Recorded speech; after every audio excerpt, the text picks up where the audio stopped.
नमस्कार, सात संदेश से मैं अनिल कौशिक। न्यूज़ अपडेट 7 बजे कार्यक्रम में आप सभी दोस्तों का स्वागत है। तो दोस्तों, कार्यक्रम की शुरुआत आज फिर एक बार कोरोना से ही करना चाहेंगे, क्योंकि कोरोना ने सारे रिकॉर्ड तोड़ दिए। कोरोना के रोज़ाना 24 घंटे में जो मामले हम आंकड़ों के रूप में आपको बताते हैं, उन आंकड़ों ने दोस्तों पिछली 1 साल से लेकर अब तक का सारा रिकॉर्ड तोड़ दिया है। और 1,03,000 से ऊपर मामले पूरे देश में 24 घंटा में सामने आए, और ये बहुत ही डराने वाले आंकड़े हैं दोस्तों। और महाराष्ट्र का जिक्र करें तो महाराष्ट्र से भी 47,000 से ज़्यादा मामले आए हैं। अर्थात आप अंदाज़ा लगा सकते हैं किस प्रकार से रफ्तार जो चल रही है कोरोना की, वो बेलगाम चल रही है।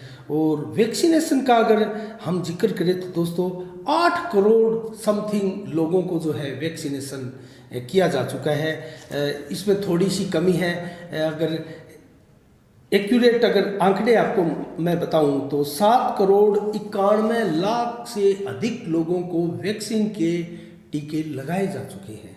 तो दोस्तों, इस प्रकार से 8 करोड़ का आंकड़ा भी हम छू लेंगे, क्योंकि जिस प्रकार से 10 लाख से ऊपर रोज़ाना वैक्सीनेशन का कार्य किया जा रहा है, और कल ये आंकड़ा 34 लाख का था, तो कहने का मतलब कल ये आंकड़ा 8 करोड़ तक पहुंच जाएगा। तो वैक्सीनेशन ठीक ठाक चल रहा है, लेकिन वैक्सीनेशन का कार्य भी है तेज़ गति से बढ़ाने की आवश्यकता है। और दिल्ली के अंदर 4,000 क्रॉस कर चुके हैं कोरोना के नए संक्रमितों की संख्या दोस्तों। 21 लोगों की मौत हुई है, जबकि पूरे देश में 513 लोगों की मौत हुई। 222 लोगों की अकेले महाराष्ट्र में मौत हुई है। और उत्तर प्रदेश में भी ये आंकड़ा 4,000 से ऊपर चला गया है दोस्तों।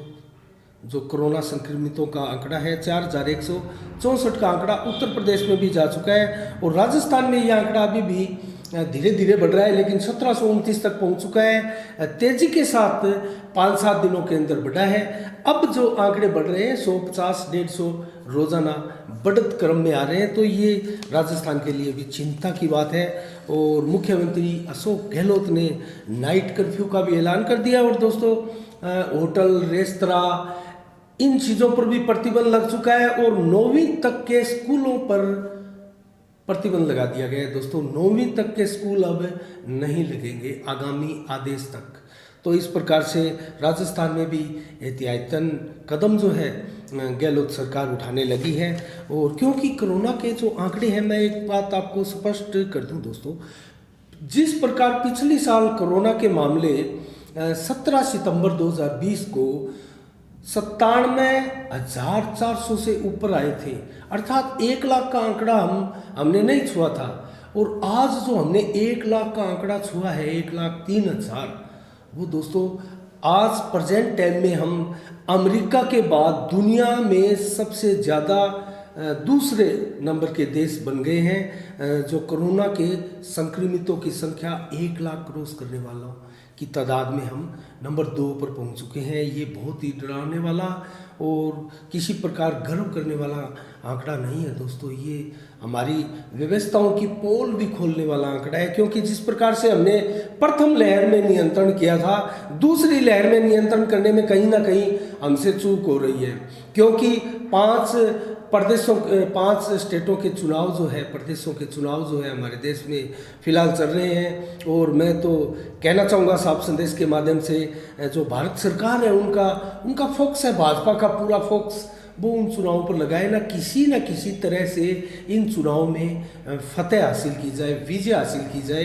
तो ये एक ढीला मस्ती का काम जो है, मारवाड़ी भाषा में कहते हैं, ये सरकार द्वारा किया जा रहा है।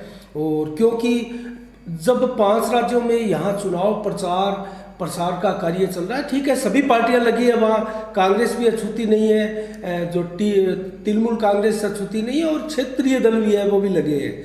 लेकिन इसका मतलब ये नहीं है किसी को लाइसेंस मिल जाता है कि हम भीड़ इकट्ठी करके इस प्रकार से कोरोना गाइडलाइन की धज्जियां उड़ाते रहेंगे। तो इस प्रकार का लाइसेंस किसी भी पार्टी के पास नहीं है, ना भाजपा के पास है, ना कांग्रेस के पास है, ना किसी क्षेत्रीय दल के पास है।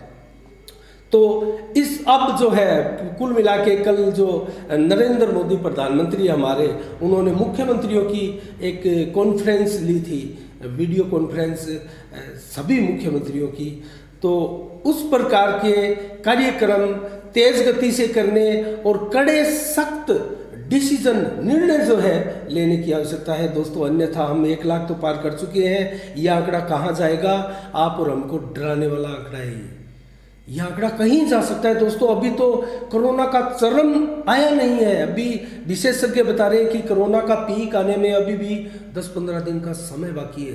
तो दोस्तों 5-7 दिन में ही मामले डबल हो रहे हैं, तो कहीं ये मामला 5-7-10 दिनों में 1 लाख से 2 लाख हो गया, 2 लाख से 4 लाख हो गया, तो हम तो बहुत बुरे अंजाम की तरफ जाएंगे। क्योंकि प्रथम लहर की तुलना में बनिस्पत इस लहर में मौतें ज़्यादा हो रही है।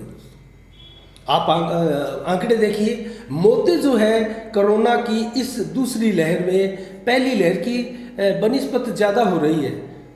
और महाराष्ट्र सबसे शिरोधार्य स्टेट बना हुआ है, कोरोना को अकेले अपने कंधों पर लेकर चल रहा है दोस्तों। कोरोना का भार जो है अपने कंधों पर लेकर महाराष्ट्र तेज गति के साथ दौड़ रहा है। और इसी से डरते हुए मुख्यमंत्री उद्धव ठाकरे ने भी कल मीटिंग बुलाई थी अपने सभी मंत्रिमंडल के सदस्यों की, और जो 3 पार्टियों ने मिलकर सरकार बनाई हुई है, शरद पवार की पार्टी और कांग्रेस और शिवसेना ने, उन सभी ने मिलकर जो है कल विचार विमर्श किया है पूरा। और विपक्षी पार्टी भाजपा से भी उद्धव ठाकरे ने सलाह मशवरा की है, पूर्व मुख्यमंत्री फडणवीस से भी सलाह मशवरा किया और लॉकडाउन लगाने को लेकर समर्थन मांगा था दोस्तों। ये अच्छी बात नहीं है। अगर महाराष्ट्र में लॉकडाउन लगता है तो फिर कम से कम 10-12 स्टेट है, और हम राजस्थान भी उन 10-12 स्टेटों में हैं दोस्तों, जिन स्टेटों में तेज गति के साथ कोरोना के मामले बढ़ रहे हैं। तो ये डराने वाली स्थिति है, और हम ये चाहेंगे कि इन डराने वाली स्थिति से आप और हम अपनी सूझबूझ से कोरोना की गाइडलाइन को मानते हुए और सोशल डिस्टेंस बनाते हुए मास्क मुंह पर लगाकर निकले, भीड़ भाड़ वाले इलाकों में जाने से बचे। हम बार बार आपसे ये निवेदन कर रहे हैं, और मुझे नहीं लगता कि देश के किसी मीडिया चैनल द्वारा भी इस प्रकार की गाइडलाइंस, इस प्रकार की बातें नहीं की जा रही होगी, और सभी प्रिंट मीडिया के अखबारों में भी इस प्रकार की बातें अपने पाठकों को, अपने दर्शकों को की जा रही है। तो इससे वाकई कोरोना का जो सबसे बड़ा हथियार है वो मास्क है दोस्तों। आज भी मास्क की बदौलत ही हमारा देश जो है इस बार कोरोना से बढ़िया तरीके से फाइट कर रहा है। तो मास्क लगा कर रखिए। और कोरोना का हम अगर जिक्र करें तो दोस्तों अक्षय कुमार और गोविंदा जैसे बड़े स्टार भी कोरोना की चपेट में आ चुके हैं। और एक मैं चर्चा करना चाहूँगा दोस्तों, जिस प्रकार से लॉकडाउन, मिनी लॉकडाउन महाराष्ट्र में एक तरीके से लगाया गया है, ये लॉकडाउन की तरह ही होता है वैसे तो, मिनी लॉकडाउन है। और इसके अंदर अगर देखें तो वीकेंड पर पूरी तरह से ये लॉकडाउन ही है। और खेल मैदान, मॉल और सिनेमा, रेस्तरां, होटल आदि सभी पर बैन लगा दिया गया है महाराष्ट्र में। और उसी की तर्ज पर अगर ये 8-10 स्टेट जिनमें मामले ज़्यादा आ रहे हैं कोरोना के, वो भी चल पड़े तो दोस्तों एक प्रकार से पूरे देश में लॉकडाउन की सी स्थितियाँ उत्पन्न हो जाएगी। और राजस्थान में भी 9वीं तक जिस प्रकार से स्कूलों को बंद किया गया है और आदेश जारी किए गए हैं कि 8वीं के बच्चों को सीधे प्रमोट करके 9वीं क्लास में भेज दिया जाए। तो इस प्रकार से रात्रि को 10 बजे से सुबह तक जो कर्फ्यू की स्थितियां लगाई है अशोक गहलोत मुख्यमंत्री हमारे राजस्थान के ने, ये चीज़ें भी दोस्तों इस प्रकार की है। और अशोक गहलोत ने भी क्लियर किया है, सिनेमा और मनोरंजन पार्क, मल्टीप्लेक्स बंद अपने स्तर पर, ये सारे के सारे शहरों को और जिलों को भी आदेश दिए गए हैं कि अपने स्तर पर वहाँ आप कर्फ्यू लगा सकते हैं रात्रि का, सुबह का। और अपने स्तर पर जो प्रयास है वो तेज़ गति के साथ करने की हिदायत माननीय अशोक गहलोत ने दी है। ये बहुत ही ज़रूरी चीज़ भी है दोस्तों। इसके अलावा हम चर्चा करें तो हनुमानगढ़ का चर्चा करना चाहेंगे दोस्तों। हनुमानगढ़ जिला हमारा है वो 65 से अधिक नए रोगी कोरोना के 24 घंटे में मिले हैं। ये बहुत ही डराने वाली बात है। और जिस प्रकार से स्कूल कॉलेजों में विद्यार्थी वर्ग से ज़्यादा कोरोना के संक्रमित मिल रहे हैं। ये हमारे लिए अच्छी बात नहीं है, क्योंकि सीधे सीधे स्कूल कॉलेज अभी भी खुले हैं दोस्तों, और बहुत काफ़ी लंबे समय से विलंब के बाद बच्चों को जो है स्कूल की शिक्षा नसीब हो रही है। और निजी स्कूल भी कुछ राहत महसूस कर रहे थे, क्योंकि वो भी बहुत भारी संकट में थे दोस्तों। तो इस प्रकार से छात्राओं का कोरोना संक्रमित होना बहुत बड़ा एक मैं कहूँगा संकट हमारे हनुमानगढ़ ज़िले के लिए नहीं, पूरे राजस्थान के लिए हो सकता है।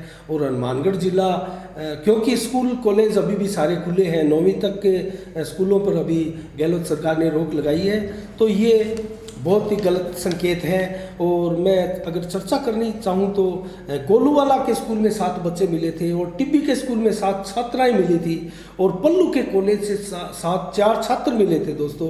और राउतसर में भी स्कूल कॉलेजों से ये छात्र छात्राएँ मिले हैं, और पीलीबंगा गर्ल्स कॉलेज से भी पहले बड़ी संख्या में छात्र छात्राएँ मिल चुके हैं दोस्तों। इस प्रकार से पीलीबंगा के राजकीय स्कूल से भी जो है छात्र कोरोना पॉजिटिव पाए गए थे।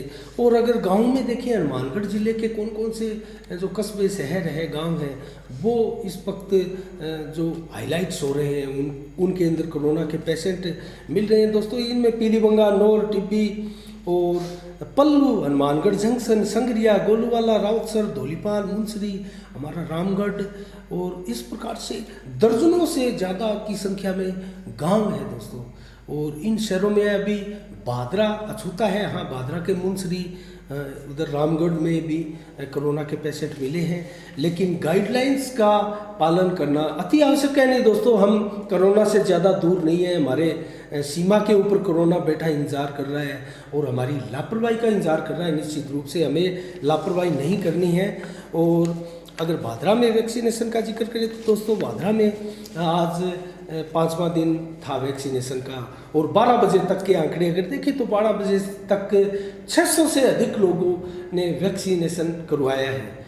600 से अधिक लोग आज 12 बजे तक का आंकड़ा देर शाम हम ले नहीं पाए।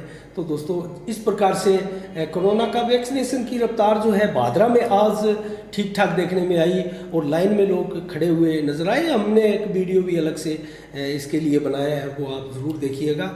उसके अंदर जो लाइन लगी है और किस प्रकार से कर्मचारियों की व्यवस्था है, कृषि उपज मंडी में ये कोरोना के टीके लगाए गए हैं, और लगभग 25 से ज़्यादा सेंटर भादरा में बताए जा रहे हैं और कोरोना का टीका लगाने के लिए। तो इस प्रकार से दोस्तों, हम पूरे आंकड़े भी आगे आपको बताएंगे भादरा के अंदर किस प्रकार से चल रहे हैं। और 20,000 से ज़्यादा अगर मैं कहूँ तो वैक्सीनेशन का कार्य अभी तक किया जा चुका है। तो ये रफ्तार ढीली सही, आंकड़े कम है, संख्या कम है, लेकिन धीरे धीरे बढ़ेगी, ऐसी उम्मीदें हैं। लोगों में जागरूकता का अभाव है दोस्तों, बड़ी संख्या में लोग जो है टीका लगाने के लिए सेंटरों तक नहीं पहुंच पा रहे हैं। इसके अलावा अगर हम चर्चा करें दोस्तों आंकड़ों की, बड़े स्तर पर अगर आंकड़े देखें तो 1,16,80,000 लोग जो है वो ठीक हुए हैं कोरोना से हमारे देश में दोस्तों। 1,16,80,000 और 1,25,89,000 कोरोना के केस हमारे देश में अब तक आ चुके हैं दोस्तों, और जिनमें से 7,41,000 एक्टिव केस हैं। ये मामला गंभीर है दोस्तों। 7,41,000 वर्तमान में एक्टिव केस है कोरोना के। तो इस प्रकार 1,65,101 लोगों की कोरोना से मौत हो चुकी है। ये आंकड़े भी बहुत ही डराने वाले हैं। और 24 घंटे में देखें दोस्तों तो 16 लाख लोगों का वैक्सीनेशन हुआ है, उनको कोरोना के टीके लगे हैं। 24 घंटे में 16 लाख लोगों को टीका लगाया गया है वैक्सीनेशन का। तो दोस्तों इस प्रकार से 7,41,000 एक्टिव जो केस हमारे फिलहाल है वो चिंता का विषय है। और इसके अलावा अगर हम चर्चा करें दोस्तों कोरोना के लिए तो मैं कहूँगा कि इतनी काफ़ी है चर्चाएं। अगर आप और मैं सभी इसकी गाइडलाइंस के बारे में पूरा अगर संजीदगी के साथ सतर्क रहें तो कोरोना को रोका जा सकता है, इसमें कोई बड़ी बात नहीं है। देश के अंदर एक बहुत बड़ी घटना दोस्तों 2 दिन पहले देखी गई। छत्तीसगढ़ के बीजापुर में हमारे सैनिकों पर और नक्सलियों ने घात लगाकर हमला किया। और बताया जा रहा है कि जिस प्रकार से सुरक्षा एजेंसियों की रिपोर्टें आई है कि 600 से ज़्यादा नक्सली एक साथ जो है पूरी रणनीति के साथ हमारे सुरक्षा बलों पर हमला किया था उन्होंने, और लगभग 22 हमारे जवान शहीद हो चुके हैं और एक जवान लापता बताया गया है। और सेना ने भी बराबर फायरिंग की दोस्तों, और ग्रेनेड और रॉकेट लॉन्चर से जो है नक्सलियों ने हमला किया। कहाँ से इनके पास इस प्रकार के हथियार आए हैं दोस्तों, ज़रूर इसका जो है पूरा संज्ञान भारतीय आर्मी लेगी, भारत की सरकार लेगी। और हमारे रक्षा मंत्री ने भी बोल दिया है कि इसका जल्द ही इनकी कुर्बानी जो है हमारे शहीदों की बेकार नहीं जाएगी और इसका बदला लिया जाएगा और नक्सलियों पर बड़ा हमला किया जाएगा। और नक्सलियों की भी 16 से अधिक नक्सलियों को हमले में ढेर कर दिया गया है दोस्तों। तो इस प्रकार से अभी भी मुठभेड़ जारी है, उनकी धरपकड़ जारी है, उनका सर्च ऑपरेशन जो है वहाँ पर बड़े स्तर पर चलाया जा रहा है। तो इस प्रकार से ये घटना जो है बहुत ही दुखदायी घटना है। और जिस प्रकार से ग्रेनेड रॉकेट लॉन्चर से नक्सलियों ने हमला किया, ये बहुत ही चिंताजनक बात है हमारे लिए।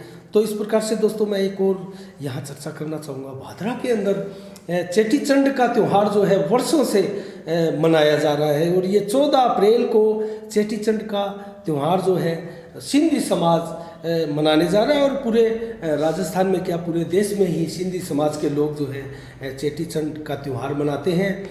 और ये जो त्यौहार है दोस्तों, ये झूलेलाल जो भगवान है, भगवान माने जाते हैं, ये सिंधी समाज के लोग भगवान के रूप में पूजते हैं।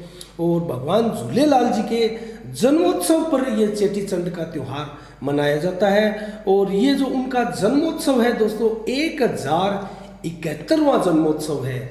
और भादरा के अंदर इसकी तैयारियां जोर शोर से सिंधी समाज द्वारा की जा रही है। और इसके लिए सिंधी समाज ने एक घोषणा भी की है कि उस दिन सिंधी समाज के सभी लोग अपने अपने प्रतिष्ठान, अपनी अपनी दुकानें बंद रखकर झूलेलाल जी की जयंती जो है वो मनाएंगे। और हर साल दोस्तों इसके कार्यक्रम की रूपरेखा मैं आपको बताऊं तो कार्यक्रम है जो 14 अप्रैल है, 9:15 पर ध्वजारोहण किया जाएगा और 12:15 पर लंगर की व्यवस्थाएं की जाएगी और 4:15 पर दीप ज्योति जो प्रज्वलित की जाएगी। और उसके बाद में 5:15 पर जो है डांडिया नृत्य किया जाएगा, झांकियाँ निकाली जाएगी और कस्बे के मुख्य बाज़ारों से झूलेलाल जी की जो है झांकी गुजरेगी। उनकी वो प्रतिमा को बिठाकर उसमें सिंधी समाज के बड़ी संख्या में लोग जो है डांडिया करते हुए और पूरे ढोल नगाड़ों के साथ उत्सव के रूप में जो है पूरे कस्बे के अंदर से इनका झांकी निकाली जाती है दोस्तों। तो ये बहुत बड़ा त्यौहार सिंधी समाज के लिए है। तो इसके अलावा अगर भादरा क्षेत्र का जिक्र करें तो दोस्तों आज सरकारी अस्पताल जो है, राजकीय अस्पताल, उसके मुख्य गेट को भव्य बनाने के लिए उसका जीर्णोद्धार आज किया गया और उसका जीर्णोद्धार प्रारंभ किया गया। उसकी आधारशिला जो है सुरजीत बिजारनिया बार संघ के अध्यक्ष है उनकी माताजी के द्वारा रखी गई है दोस्तों। उनकी माताजी गोरा देवी बिजारनिया जो है वो अपने पति स्वर्गीय पति की याद में ये मनाया जा रहा है और लगभग इसके अंदर 4 से 5 लाख की लागत आना भी बताया गया है दोस्तों। इसकी भी हमने विस्तार से कवरेज की है, इसका अलग से वीडियो डाला हुआ है, आप इसका समाचार विस्तार और विस्तृत रूप से उसमें देख सकते हैं। तो इस प्रकार से दोस्तों आज के 7 बजे के कार्यक्रम में मैं इतना ही कहूँगा, क्योंकि कल ठीक 7 बजे हम आपसे फिर रूबरू होंगे, हाजिर होंगे नए समाचारों के साथ, नई खबरों के साथ। तो कोरोना की जो रफ्तार तेज़ी के साथ जारी है दोस्तों, उसको देखते हुए आप अपना बहुत बहुत ख्याल रखिएगा और मास्क घर से लगाकर निकलिएगा, सोशल डिस्टेंस बनाकर रखिएगा और भीड़ भाड़ इलाकों में जाने से बचिएगा दोस्तों। और इसी के साथ मुझे दीजिएगा इजाज़त। मैं अनिल कौशिक, साफ संदेश से नमस्कार। जय भारत, जय जय राजस्थान।